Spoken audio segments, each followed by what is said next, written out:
And brutal bombing campaign of the Gaza Strip, Israel is on the brink of launching a ground assault. This is not the first time that Tel Aviv has opted for a ground incursion into Palestinian territory. The current circumstances and situation, however, are unprecedented, and not just in terms of sheer violence. But there are fears of worse to come if Israel launches the ground invasion it has promised.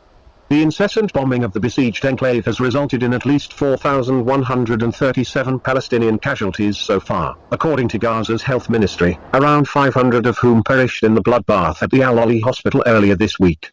This even surpasses the toll from the bloody Second Intifada, 2000 to 2005, which, according to Reuters figures, stood at over 3,000 casualties. The latest spate of Israeli violence against Gazans marks the deadliest period in the territory's history, even more so than the two intifadas.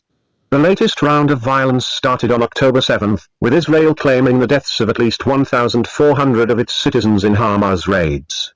This makes it the single most deadliest incident in Israel's history.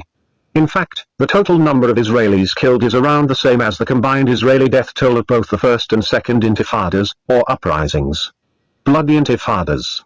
Around 400 Israelis and 1,500 Palestinians were killed during the First Intifada, a 6-year period starting from 1987. The second, also known as the Al-Aqsa Intifada, lasted for 5 years from 2000 onwards, and saw 3,000 Palestinians perish, as opposed to 1,000 casualties on the Israeli side.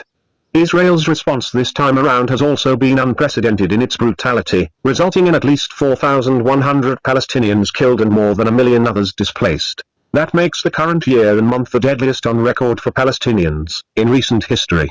For comparison, UNOCA figures for 2014 show over 2,200 Palestinians killed, as opposed to just 73 on the Israeli side, after Mahmoud Abbas decided to form a Palestinian unity government with Hamas and Israel embarked on an aggressive settlement spree.